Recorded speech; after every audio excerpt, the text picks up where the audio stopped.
Hi friends, welcome to Nasrin's Motivational Stories.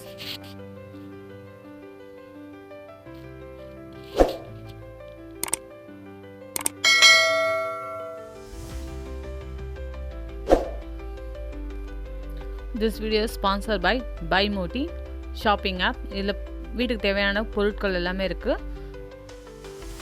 நல்லாவும் இருக்குது, பெஸ்ட்டாகவும் இருக்குது. கீழே டிஸ்கிரிப்ஷனில் லிங்க் கொடுத்துருக்கேன், செக் பண்ணிக்கோங்க ஃப்ரெண்ட்ஸ். வாங்க ஸ்டோரிக்குள்ளே போகலாம். ஃபஸ்ட்டு ஸ்டோரி, முழுமையான மாற்றம். ஒரு அடர்ந்த காட்டில் ஜம்பு என்ற வானரமும் நாகு என்ற பாம்பும் வாழ்ந்து வந்தன. நாகு பாம்பு மிகவும் பொறாமை மிகுந்தது. ஜம்பு எப்பொழுதுமே மகிழ்ச்சியாக காய்களையும் பழங்களையும் சாப்பிட்டு சுற்றி விளையாடும். ஆனால் நாகு எப்பொழுதும் மற்ற உயிரினங்களுக்கு குளிக்க செல்லாமல் வறுமையில் வாழ்ந்து வந்தது. ஒரு நாள் நாகு பாம்பு ஜம்புவை பார்த்து சொன்னது, நீ எப்பொழுதும் மகிழ்ச்சியாக இருக்கிறாய், நான் ஏன் இப்படி இருக்க முடியாது? ஜம்பு சிரித்தது, நீதானே உன் வாழ்க்கையை எப்படி வாழ வேண்டும் என்று தீர்மானிக்கிறாய், நீயும் உன்னை மாற்றி பார்க்கலாம் என்றது. அதற்கு நாகு ஆச்சரியமாக, எப்படி நான் என்னை மாற்றுவது? என் வாழ்க்கை பாம்பாக இருக்கிறதே, நான் சாப்பிடுவதும் குறைவே, மற்ற உயிரினங்கள் என்னை பார்த்தன் பயந்து கொண்டு ஓடுகின்றன என்றது. ஜம்பு பரிந்துரை செய்தது, நீ உனக்குள்ளே மகிழ்ச்சியை உருவாக்க வேண்டும். உன் மனதை மாற்றுங்கள், பிறரை பயமுறுத்தாமல் உதவ முயற்சி செய்யுங்கள். அந்த வார்த்தை நாகுவுக்கு புரியவில்லை, ஆனால் அது யோசிக்க துவங்கியது. மறுநாள் நாகு ஒரு குயிலின் பறவை குஞ்சுக்கு கிழக்கில் விழுந்து தவிக்கின்றது என்பதை கண்டது. முன்பு போல் அது தன் சாமர்த்தியத்தை பயன்படுத்தி அந்த குட்டியை சாப்பிடாமல் உதவத் தொடங்கியது. நாகு அந்த குட்டியை பாதுகாப்பாக அதன் குயிலுக்கு திருப்பி கொண்டு சென்றது. திடீரென்று குயிலுக்கும் மற்ற பறவைகளுக்கும் நாகுவை அன்பாக பார்த்தனர். நாகு எந்த தவறும் செய்யாது, இது நல்லது என்று பறவைகள் சொல்ல ஆரம்பித்தன. அது நாகுவின் மனதிலும் மாற்றத்தை ஏற்படுத்தியது. அடுத்த சில நாட்களில் நாகு எந்த உயிரினத்தையும் பயமுறுத்தாமல் உதவி செய்ய துவங்கியது. மகிழ்ச்சியாக இருந்தது. நாகு ஒரு நாளில் ஜம்புவிடம் வந்து, நான் உணர்ந்தேன், மற்றவர்களை பயமுறுத்தாமல் அவர்களுக்கு உதவுவதில் உண்மையான மகிழ்ச்சி இருக்கிறது. நான் மாற்றத்திற்கு துவங்கிய பிறகு எனது வாழ்க்கை நன்றாக மாறியது என்றது. ஜம்பு சிரித்து பார்த்தது. அதை நான் தான் கூறினேன், உன் மனதை மாற்றினால் உலகமே உன் பக்கம் மாறும் என்று.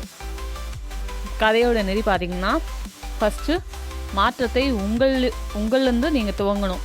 செகண்டு, பிறருக்கு உதவும் மனப்பாங்கு உங்களுக்கு மகிழ்ச்சியை அதிகரிக்கும். மூன்றாவது, தகுதியான மாற்றங்களால் உங்கள் வாழ்க்கை உயர்த்த முடியும். செகண்ட் ஸ்டோரி, நம்பிக்கையின் விலை.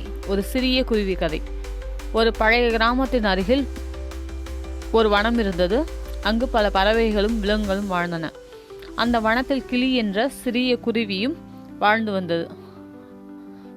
கிளி எப்பொழுதும் தன் சிறகுகளை சிறிதாக இருந்தாலும் உயரமான மரங்களை மேலே பறக்க முடியாது என்று கவலைப்பட்டு கொண்டிருந்தது. அந்த வானத்தின் நடுவில் ஒரு பெரிய காட்டுத்தீ பரவ துவங்கியது.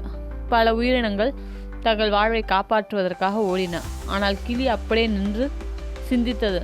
நான் இந்த தீயை அணைக்க முடியுமா என்று முயற்சி செய்து பார்த்தது. கிளி அருகில் இருந்த குளத்தில் தன் சிறிய ரெக்கை துளைத்து ஒரு சில துளிகள் மட்டுமே எடுத்துக்கொண்டு தீயின் மீது விழுந்தது. அதை அணைக்க துவங்கியது. பெரிய மயில், மான், கரடி உள்ளிட்ட வனவிலங்குகள் கிளியை பார்த்து சிரித்தன. உன்னால் என்ன செய்ய முடியும்? உன் சிறிய மூச்சு தீயை அணைக்க முடியாது, ஓடி தப்பிக்க. ஆனால் கிளி விடாமல் தொடர்ந்து தன் முயற்சி மேற்கொண்டது. சில மணி நேரம் கழித்து வனத்தில் மேகங்கள் கூடி மழை பெய்து தீ அணைந்தது. விலங்குகள் வியப்புடன் பார்த்தது. நீ எல்லாம் இதை எப்படி செய்தாய் என்றன. கிளி சிரித்தது. நான் என்னால் முடிந்ததை செய்தேன். இயற்கையோ கடவுளோ எனக்காக புன்னகைத்து, நம்பிக்கை இருந்தால் மகத்தான காரியங்களை நடக்கும் என்றது. இந்த சம்பவத்திற்கு பிறகு அந்த வனத்தின் அனைத்து உயிரினங்களும் கிளியை ஒரு சிறிய ஹீரோவாகவே மதித்தன. கதையின் நெறி, நம்பிக்கை முயற்சியும் தான் சாத்தியமற்றதை சாத்தியமாக்கும். செகண்ட், சிறியவர்கள் இருந்தாலும் பெரிய மாற்றத்தை உருவாக்கலாம். மூன்றாவது, குற்றம் சொல்லாமல் செயலில் ஈடுபடுங்கள். முடிவு உங்களை வியப்பில் ஆழ்த்தும். Thank you friends. ஸ்டோரி பிடிச்சா லைக் பண்ணுங்கள், ஷேர் பண்ணுங்கள், சப்ஸ்கிரைப் பண்ணுங்கள், கமெண்ட் பண்ணுங்கள். Thank you friends.